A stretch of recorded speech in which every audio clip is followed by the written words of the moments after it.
ثاقب نثار کی دونوں بیٹیوں کی شادیاں لاہور کی بااثر فیملی میں میاں مصباح الرحمان کے بیٹوں سے ہوئی ہیں، جس نے ثاقب نثار کے سمدی میاں مصباح الرحمان اور جس نے ثاقب نثار کے دونوں داماد مل کر 3 فارما کمپنیاں چلاتے ہیں، جن میں پاپولر کیمیکل ورکس، سرویر اور شازو شامل ہیں۔ چیف جسٹس ثاقب نثار نے اپنے سمدھی اور دامادوں کو فارما انڈسٹری کا ڈان بنانے کے لیے ایک کرپٹ شخص شیخ اختر حسین کو ڈرگز ریگولیٹری اتھارٹی کا سربراہ بنوا دیا۔ شیخ اختر حسین کے خلاف جب نیب نے 2011 میں کرپشن کی شکایت پر کارروائی شروع کی تو اس شخص نے اپنا ڈیتھ سرٹیفکیٹ جمع کروا کے خود کو مردہ ظاہر کر دیا، مگر جسٹس ثاقب نثار کی کرامت سے یہ شخص نہ صرف زندہ ہو گیا بلکہ اسے ڈرگز ریگولیٹری اتھارٹی کا چیف ایگزیکٹو آفیسر لگا دیا گیا۔ بعد ازاں جب اس شخص کو فارغ کیا گیا تو معلوم ہوا کہ اس کی ڈگری بھی جعلی ہے۔ پاکستان میں 19% شہری ہیپاٹائٹس کے مرض میں مبتلا ہیں اور اس کا علاج بہت مہنگا ہے۔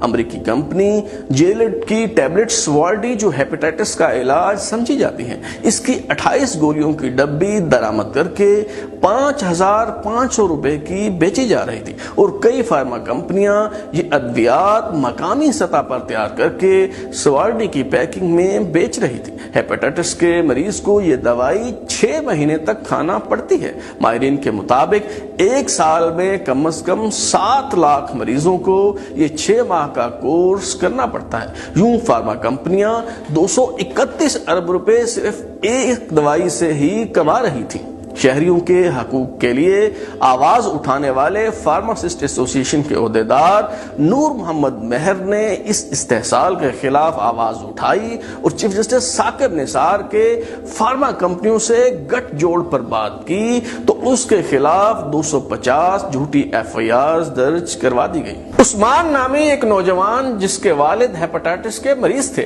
اور علاج نہ ہونے کے باعث چل بسے، اس نے اپنے والد کی موت پر تہیہ کیا کہ ہیپاٹائٹس کے کسی مریض کو مرنے نہیں دے گا۔ عثمان نے ایوریسٹ کے نام سے فارما کمپنی بنائی اور اعلان کیا کہ 28 گولیوں پر مشتمل جو امریکی گولی سوالڈی 5500 روپے میں بیچی جاتی ہے، وہ 230 روپے میں فروخت کی جائے گی۔ ڈرگ مافیا نے عثمان کی راہ میں روڑے اٹکانا شروع کیے۔ فیروز سنز لیبارٹریز جو امریکی دوائی کی درآمد سے اربوں روپے کما رہی تھی، اس کے مالکان کے داماد چودھری نثار وفاقی وزیر داخلہ تھے۔ چودھری نثار نے عثمان کے خلاف جھوٹے مقدمے درج کروا کے اس کی فیکٹری سیل کروانے کی کوشش کی۔ خاصی تگودو کے بعد ڈریپ میں عثمان کی تیار کردہ دوائی کی رجسٹریشن ہوئی، کلینکل ٹرائل بھی ہو گئے، مگر پھر چیف جسٹس ثاقب نثار اپنے سمدھی مصباح الرحمان اور دامادوں کو نوازنے کے لیے میدان میں کود پڑے۔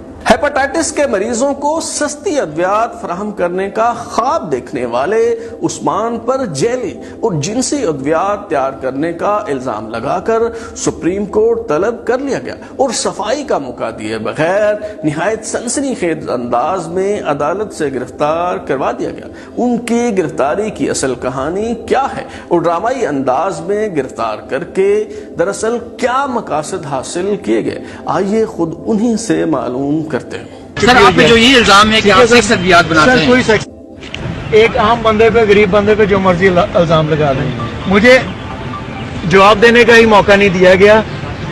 آرٹیکل 10A کے مطابق جب فیئر ٹرائل نہیں جو DIG ہیں ان پہ الزام ہے کہ وہ آپ کی وجہ سے لوگوں کو ہراس کرتے ہیں۔ سر کیا الزام یہ ہے کہ نیب اور FIA ہراس کرتی ہے، وہ نیب اور FIA میں نہیں ہے، اور نیب کے کیا چیئرمین ان کے نیچے ہیں، اور جو اس ٹائم ڈرگ ریگولیٹری اتھارٹی کا چیف ایگزیکٹو ہے وہ نیب کے 2 ریفرنسز کے اندر مرا ہوا ہے۔ یہ ساری کی ساری رجسٹریشن لیٹر میرے ساتھ ہیں۔ سپوریس ڈرگ جو ہے وہ لیبارٹری صرف آپ کیوں کر رہی ہے؟ اتنے لوگ اور بھی بناتے ہیں تو پھر وہ تو رجسٹرڈ ہے، تو آپ کے ساتھ کیا مسئلہ ہے؟ وجہ کیا ہے جو صرف آپ؟ سر واحد میں ہوں جو سستی ادویات کے لیے ایفرٹ کر رہا ہوں پوری انڈسٹری میں۔ باقی سارے مہنگی دوائی بیچنا چاہتے ہیں جس میں 25 ارب روپے کی کرپشن ہے سالانہ۔